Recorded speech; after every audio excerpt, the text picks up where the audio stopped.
আদালতে যে এত লড়াই হলো, প্রায় 10 বছরের কাছাকাছি, 9 বছরের বেশি হুম, মামলা চললো, তারপরে ডিএ মামলার চূড়ান্ত রায় হলো সুপ্রিম কোর্টের। তাতে মোটামুটি সমস্ত কর্মচারী ধরে নিলেন যে আর এড়ানোর পথ নেই।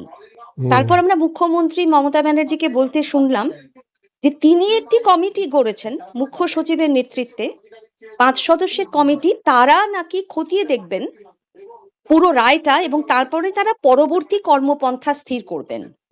আমরা এখনো রায়ের কপি হাতে পাইনি, সেই জন্য আমরা একটা স্টাডি করে লয়ারদের সাথে কথা বলে আমরা অলরেডি একটা নেক্সট কোর্স অফ অ্যাকশনের জন্য একটা কমিটি তৈরি করেছি চিফ সেক্রেটারির নেতৃত্বে।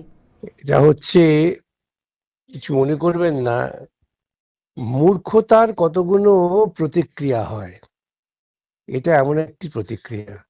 সুপ্রিম কোর্টের রায় হয়ে গেছে, সেখানে তারা তাদের হিসেব অনুযায়ী ভারতবর্ষের শ্রেষ্ঠতম লয়ারদের দিয়েছেন, কোটি কোটি টাকা খরচা করেছে, শুনানির পর সুপ্রিম কোর্ট রায় দিয়েছে। এখন কি খতিয়ে দেখবেন? রায় তো খুব স্পষ্ট। ওরা খতিয়ে দেখবেন মানে যে ওরা চেষ্টা করবেন, আমি মানতে বলেছি, উনি চেষ্টা করবেন যে এই নির্বাচন প্রক্রিয়াটা পার হয়ে গেলে পরে ওর কোনো দায়বদ্ধতা থাকবে না, কেন উনি নিশ্চিত নির্বাচন হারবেন। তিনি বলছেন যে এটা তো 3 সদস্যের একটা কমিটি দিয়েছে রায়, সেই কমিটিতে তো আমাদের কেউ ছিল না, তো সেই কারণে আমরা তো এটা জানতে পারিনি।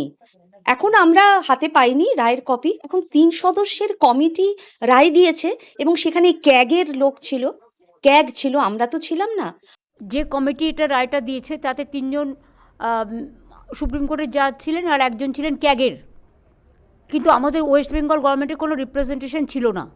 উনি কি সুপ্রিম কোর্টের উপরেও এই করে উনি কিন্তু ওই শিক্ষক পদপ্রার্থীদের ডুবিয়েছেন, তাদের সর্বনাশটা ডেকে এনেছেন যে সুপ্রিম কোর্টের রায় মানি না, তারপরে ঢোক গুলতে গুলতে সব রায় মানলেন, মাঝখান থেকে বেচারারা বিপদে পড়ে গেলেন। সুপ্রিম কোর্ট স্পষ্ট নির্দেশ দিয়েছেন, সেই নির্দেশের বিরুদ্ধে ওর অন্য কোনো আপিলের জায়গা নেই। উনি একটা হয়তো রিভিউ ফাইল করবেন, কিন্তু রিভিউ এক্ষেত্রে মেইনটেনেবল হবে না। তারপরে আবার কিউরিটি পিরিয়ড, সময় নষ্ট করা ছাড়া আর অন্য কোনো পদ্ধতি ওর হাতে নেই। এখানে মনে হলো শুনতে শুনতে উনি পুরোটা ভালো করে জানেননি, উনি বা কিছুই ওকে জানেন না। জানানোর মতো কেউ ছিলেন না। মানে 3 সদস্যের কমিটি তো রায় দেয়নি। সুপ্রিম কোর্ট যে একটা কমিটি গড়ে দিয়েছেন 4 সদস্যের, যেখানে হুম, যারা স্থির করবেন তাদের সঙ্গে পরামর্শ করে, হুম, রাজ্যের সঙ্গে পরামর্শ করে তারা স্থির করবেন যে 75% হুম, বাকি ডিএ কিভাবে, কখন, কত হুম, কিস্তিতে দেওয়া হবে, হুম। এই সমস্ত কিছু সুপ্রিম কোর্টের আচ্ছা, আপনি নির্দেশ। আপনি অনেক বেশি ওকে কিন্তু কৃতিত্ব দিয়ে দিচ্ছেন। আপনি দেখছেন উনি জানেন না, উনি সব ওকে বলা হয়েছে, কিন্তু উনি যথারীতি ওর যে ভূমিকা সেটা হচ্ছে রায় কার্যকর করব না, তার জন্য যত রকম ফন্দি ফিকির করা যায় সেই ভাবনা করছে। এটা একটা চূড়ান্ত অসাংবিধানিক কাজ, এবং এইসবের মধ্য দিয়েও তিনি একটা সাংবিধানিক সংকট তৈরি করার পরিকল্পনা করছেন। কিন্তু এই মুখ্যমন্ত্রী সুপ্রিম কোর্টে গিয়ে দাঁড়িয়ে বলেছিলেন হাত জোর করে যে বিচারের বাণী নীরবে নিভৃতে কাঁদে, সে আমি বিচারের এসেছি বাড়ি আপনাদের কাছে বিচার চাইতে এসআইআর এর জন্য। শুনুন, আলিপুর থানায় যখন তৃণমূলীরা হামলা করলো তখন লিখেছিলেন বিচারের বাণী টেবিলের তলায় কাঁদে। ওর রাজ্যে বিচারের বাণী টেবিলের তলায় কাঁদছে, নীরবে নিভৃতে কাঁদছে না। না, মানে সুপ্রিম কোর্টের কাছে তো তিনি গিয়েছেন যে যাতে তাকে, তার কথা শোনা হয়, সুপ্রিম কোর্ট যেন ন্যায় বিচার করেন। সেই সুপ্রিম কোর্টের নির্দেশকে তিনি এরকম হেলায় অমান্য করতে পারবেন? মানে পারবেন যেটা না কেন? চূড়ান্ত রায়। ও, ওর চাটুকার যারা আছে তারাও ওইভাবে উত্তেজিত করবেন, তারপরে তিনি অশান্তি সৃষ্টি করতে পারবেন, এবং ওর পরিকল্পনা। এটাও বলছেন যে আমি তো তাও পেনশন দিই, আর কোথাও তো কোনো রাজ্যে পেনশন এই পায় সব না সরকারি কর্মচারীরা। এই সব অপযুক্তি সুপ্রিম কোর্টে ওর লক্ষ টাকার আইনজীবীরা একদিন না দুদিন না, একজন না দুজন না, 3জন 4জন আইনজীবী বারে বারে সময় নিয়ে একই সওয়াল করেছেন। এই কাঁদুনি গাওয়ার জায়গাটা আর নেই। শুনুন, অনেক রাজ্য আছে কোনো রাজ্য পেনশন পায় না, একমাত্র বাংলা পায় সরকারি কর্মচারীরা। ক্যাশলেস বেনিফিট কোথাও নেই, একমাত্র পশ্চিমবাংলায় আছে। পশ্চিমবাংলা যে সুযোগ পায় কেউ পায় না। তাহলে এবার কি, মানে অবিলম্বে 25% দিতে হবে, সুপ্রিম কোর্টের নির্দেশ তিনি মানবেন না, যেটা বোঝা গেল।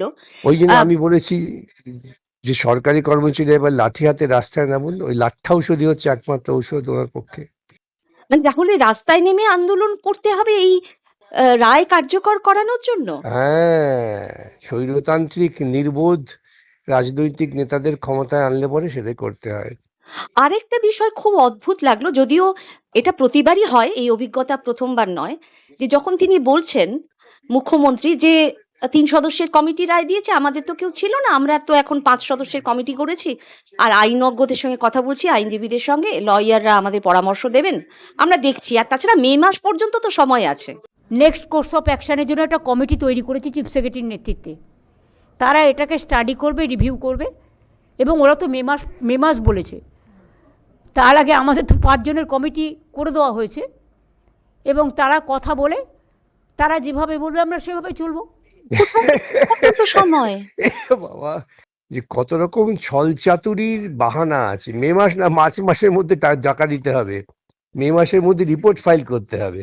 সেটাও আমার একটু কনফিউশন আছে, কারণ আমি বিচারপতিকে বলতে শুনলাম, বিচারপতি সঞ্জয় কারোল যখন রায় দিচ্ছিলেন যে 15ই মে, যেটা আপনার সঙ্গে প্রথমে কথা বলার সময় আমি রায়ের সেটাই কপি আমরা শুনেছিলাম। পেয়ে গিয়েছি। হ্যাঁ, মানে 15ই এপ্রিল না 15ই মে, কোনটা? মে মে মে মে ও, তাহলে আমি যেটা প্রথমে আপনার সঙ্গে কথা হয়েছিল সেটাই ঠিক। হুম তার মানে 15ই মে নেক্সট হিয়ারিং, তার মধ্যে কমপ্লায়েন্স রিপোর্ট দাখিল করতে হুম হবে। হুম। তাই যদি হয় তাহলে মে মাস পর্যন্ত সময় পাওয়া যাবে মানে? সাধারণ বোধ বুদ্ধি সম্পন্ন মানুষ মুখ্যমন্ত্রীর বোধ বুদ্ধি এবং আচরণের সঙ্গে সাযুজ্য খুঁজে পাবেন না। আর সাংবাদিকরাও এত ভীত সন্ত্রস্ত থাকেন যে একজনও পাল্টা প্রশ্ন করলেন না না। না, কি করবে? যে প্রশ্ন করবে কালকে তাকে তখন সরিয়ে দেওয়া হবে। আপনি কি বলছেন?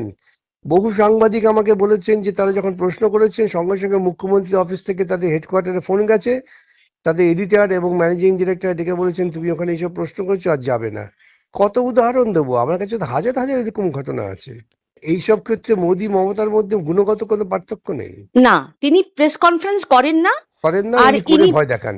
হ্যাঁ, যাই হোক, তাহলে না দিলে মানে না আইনের দিলে আর কোনো খাঁচা পথ খাঁচা। নেই। আমি তো সকাল থেকে বলছি দেবেন না, খাঁচায় পাঠিয়ে দেবো। না, আইনের পথেই। আইনের পথেই খাঁচায় পাঠাবো।